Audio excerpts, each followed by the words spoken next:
Well, good morning, everybody. Morning for me. I don't know what time of day it is for you, but I am Ben, your host of Small Town Life. And, I just got another phone call saying that, we got another emergency repair to do. So, let's go see what damage we can do. I mean, undo. Undo. Yeah, that's it. So, the part that's going to make this a little bit more interesting than usual is, technically, I am on light duty because of some health stuff. But we'll see what we can do, see how we can make things work. I just bring tools and other supplies for right now, and we'll get it done. We'll get it done. Wish me luck, guys. I could use it. So again, for those who are not familiar with where we are on the Sunshine Coast here in Canada, on the west coast, in the province of British Columbia. What does that mean exactly? Well, that means we live in a temporal rainforest, and today happens to be one of those rainy days. Yeah, color me impressed, but it happens, and we still got to get things done. So try not to get too wet in the process. Yay! We're gonna be heading all the way from where we got things here in Gibsons, and we're gonna head all the way over to the area of Half Moon Bay and get things fixed. So we had a little oops. Yeah, just let go. Yeah. Hydraulic hose, kaboomed. Still fixable. Let's get to it. So we're gonna get ourselves ready. Grab what tools we need. And try and stay less oily in the process. We got our cleanup supplies too.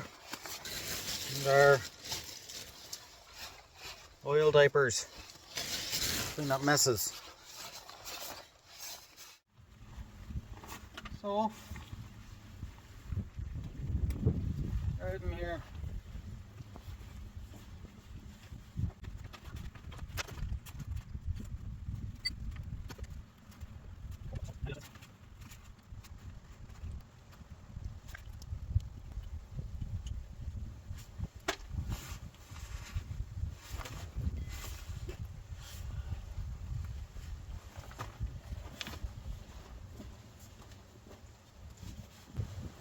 This will be fun. I don't know if it should help turn. Like, I can still start to move things around. Yeah. You don't have to spray more oil. Better. Yeah, we want to reduce oil sprayage. So we got this hose disappearing into the cluster here, and then into this cluster, heading into the valve bank. So this is going to take some digging. We'll get back to you guys. So we got lucky. Figured out which one it was. This guy right here. First one. First one I figured out, yeah. All because we're able to wiggle that hose. Hard for you to see because I'm moving so much. But yeah. You got this hose wiggling, which is that one there. So yay. Because that's an easier one to get into compared to some of the others. Good things can happen. Well, let's get through our hoses.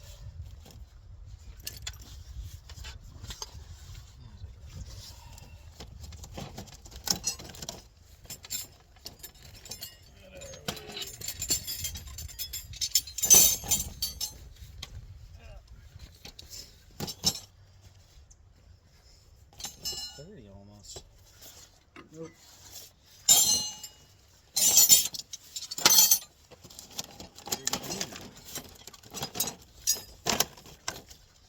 32. Gotta love these metric ones. It might if you give it a snap. It might come loose if you snap. Well, I'm just gonna have something hold on to this one just in case.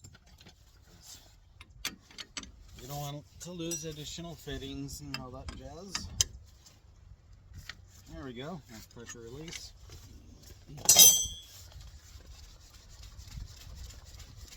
it's always best to have these emptied into a bucket so you don't make a bigger mess.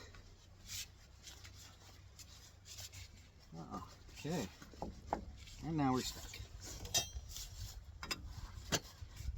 There we go. Yeah. Oop, there we go. Into the bucket. There.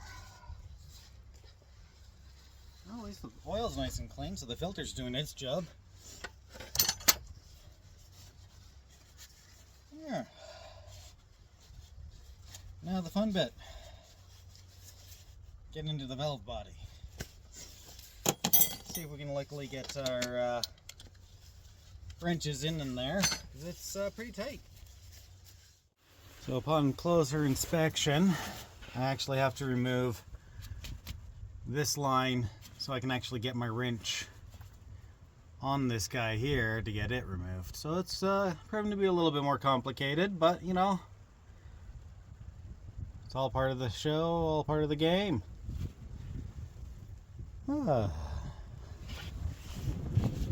Never a dull moment. There, so we got that one out of there. Got it tied up and out of our way, so we now have much better access. And fingers crossed that the rest of this goes smoothly, as I jinx myself. Typically how it goes, isn't it? So remember how I was saying I got to be careful and do light duty stuff? Well, I've been wrenching here for a little bit, managed to get it loose and starting to get a little lightheaded, but you know, just take her easy, take deep breaths, and still move forward.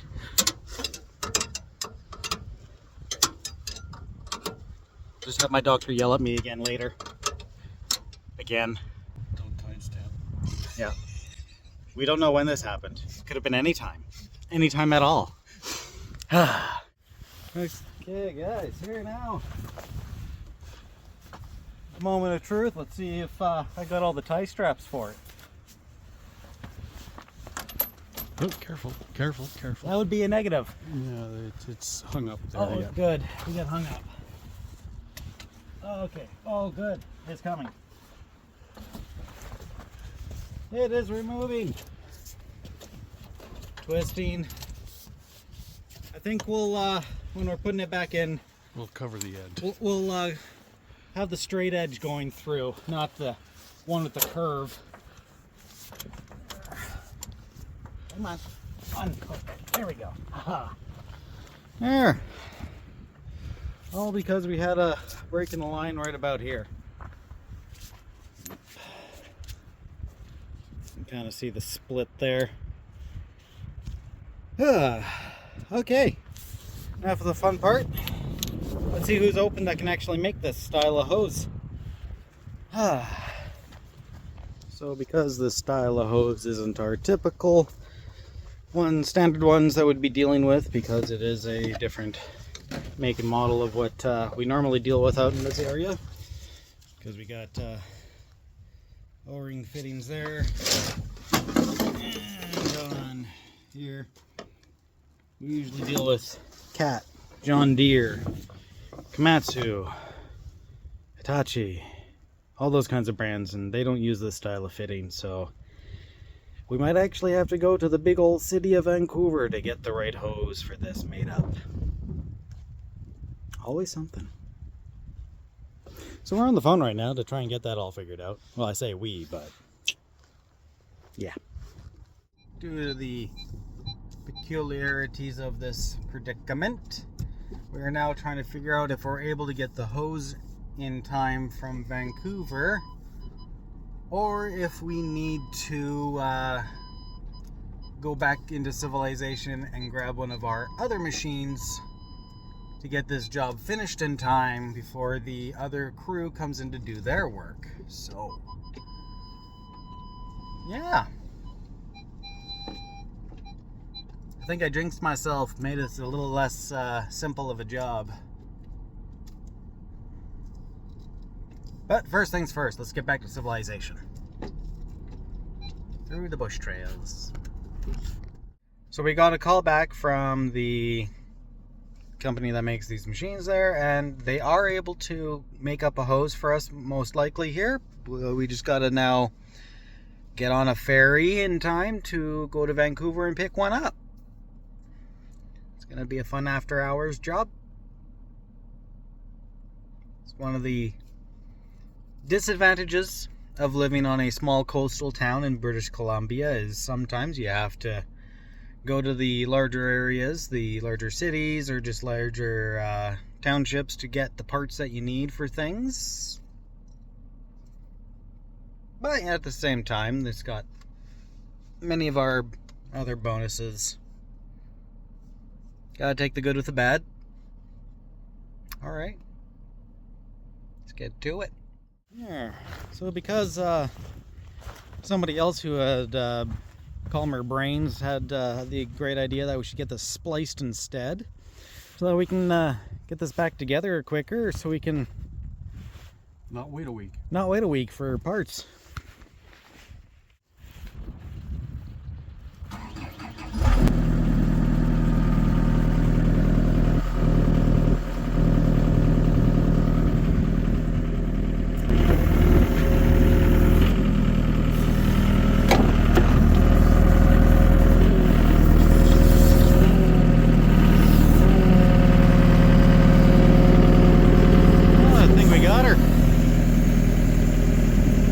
Awesome sauce.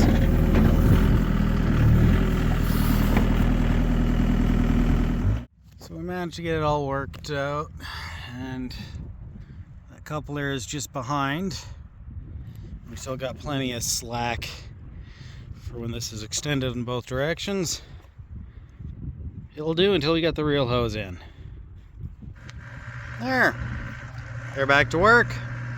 I'm back to find my meds so I'm not in as much discomfort, and chalk it up to another day of getting things done, still being productive, while still attempting to keep things lightweight, or light duty. Yeah, that word, yeah, you know, the usual chaos. Ugh. So thanks for joining me on this little bit of chaotic emergency repair day, and recording technical issues due to my amateur hour. But yeah, weather held out for us for when we needed to be out in the open, and still managed to make things work without it being too dangerous or chaotic, and without triggering my injuries to flare up again. So I'd say it was a good day. Want to avoid mechanical failures like that from happening, but blown hoses just happen. Sometimes you can have a brand new hose and it just decides to go. Sometimes you can have a hose that's holding on by bare threads is doing better. It just happens. So yeah, thanks for tagging along, guys. Bit of a abnormal, but at the same time typical day of just getting things done. Hope you enjoyed the time, the scenery, and yeah, hit that thumbs up button if you enjoyed this, and maybe consider subscribing if you enjoy these random chaotic days of just spontaneity and who knows what's going on, be it me exploring things here on the Sunshine Coast to show off, random mechanical things I'm doing, adventures with munchkins, who knows. It's all unscripted and just happens. It goes as it goes. Thanks guys for tuning in. I'll see you in the next one.